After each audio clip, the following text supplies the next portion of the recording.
Welcome back to Morning Trade Live. It's time to focus on the automakers. Joining us now is Garrett Nelson, Vice President and Senior Equity Analyst at CFRA Research. Garrett, thanks so much for joining the show. Thanks for having me. So, Garrett, let's start with Tesla because, some disappointing numbers out of China this morning with Chinese deliveries falling 11%. Tesla shares, only down about 0.8% on this news. I know you're a Tesla bull with the second highest price target on the street. Does the China situation impact your bullishness at all? Not too much. I think what we're seeing is near-term softness in sales, not only in China, but also we got the Germany numbers yesterday. Not entirely unexpected, really. We remain bullish on Tesla because we're optimistic as far as regulatory approvals and getting a regulatory framework related to autonomous driving in the United States. I think that will come sooner rather than later. It became clear after Tesla's robo-taxi day back in October that the story was all about autonomous driving going forward.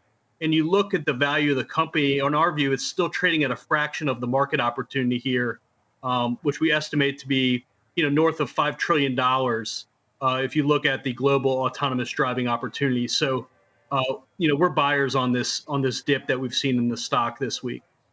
So, Garrett, if you have to give a percentage of how much of your price target has to do with Tesla as an automaker, an EV maker, and how much of it has to do with the AI and FSD story, what is the EV percentage at this point?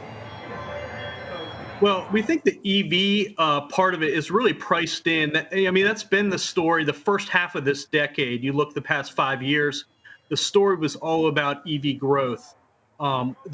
Their EV growth in terms of sales volume sort of stalled out last year. Their sales actually declined slightly year over year. But what they did with their earnings release last week is they really ratcheted back expectations for the earnings growth that investors should be expecting this year. The sales growth, before they were talking 20 to 30% growth, now they're saying just a slight increase. And so we like that expectations have been reset. And, it's really about autonomous driving going forward. What we've seen since they incorporated AI into the development of full self-driving, over the last few years, is we've really seen very significant improvements of the quality of the product throughout with each version they rolled out of version 12. Now they're on version 13. It's really staggering the improvement that they're making in that product. And in our view, they're just not getting enough credit for that. Okay. All right. I want to move on to Ford, but just really quickly, just to kind of finalize the Tesla conversation, I guess my question is, this was just another proof point that Tesla is dealing with falling EV sales. So at what point do those falling EV sales become more concerning to you? I think what they've been really good at is keeping investors focused on the longer term. You saw it last week when they missed a pretty significant miss, both on the top line and the bottom line for the quarter. But yet the stock went up because their tone, Elon Musk's tone, was very optimistic on the conference call. And investors, I think, are still focused on this earnings growth looking out over the next 5 years. And so, as long as investors continue to give them a pass, I think, the focus is on the longer term earnings growth story. And we think the market is correct about that. Okay. And it's no surprise that the biggest bulls on Wall Street, like yourself, are interested in much more of Tesla as the AI and FSD story versus the automaker story. But, when we see these falling sales, I do have to ask. Much less of a bull on Ford, though. I know you're in the hold camp, and you trimmed your price target down to $9 a share, which is actually about a quarter lower than where it's currently trading right now. Fill us in on your key takeaways from the Ford earnings and, why you're becoming even less optimistic that there's any room to run. Yeah, Ford is sort of a mess right now. They beat for the quarter, but the guidance was just so weak that they put out for 2025.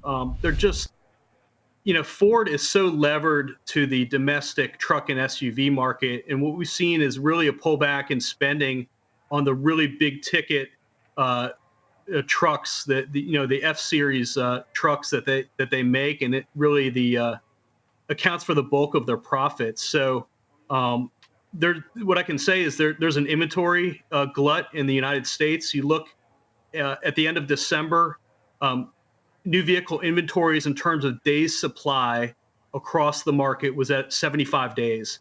The historic average is 60 days, so we're above average. But if you look at Ford, the Ford brand, their inventories were at 113 days, and actually much higher than that when you look at their Lincoln brand. So I think the guidance reflects that. You could see some production cuts in the near term, and they're just not doing a very good job navigating the headwinds, compared to some of their peers like General Motors, who's still guiding for year-over-year increase in earnings this year. Ford actually guiding for a pretty substantial decline in earnings this year. So they face a lot of headwinds, and I think there's a lot of investor frustration. You look at management. When Jim Farley took the CEO reins in the fall of 2020, there was some optimism, but really the stock hasn't done a lot in the last 4+ years, and I think there's a lot of frustration among longer term shareholders, and so we remain at a hold on the stock. Yeah, I mean, Ford and GM both lower so far in 2025, but very different charts over the past 1 year. So this is a Ford story because, when you take a look at some of the commentary from that guidance talking about headwinds related to market factors in 2025, one would assume the market factors would be similar for a Ford and a GM. They are, and one thing we like about GM, what they've done is they've been very aggressive with buybacks. Ford hasn't made any share repurchases. That has really helped GM shrink their share count and grow EPS. And so I think it would be prudent for Ford to adopt a similar strategy in terms of cash return to shareholders. But like I said, I think investors are pretty frustrated with the story. Yes, there are tariffs. Those are, headwinds in terms of tariffs, which have been paused, of course. But so there's that lingering uncertainty as far as what's going to happen with the tariffs. Looking at both Canada and Mexico.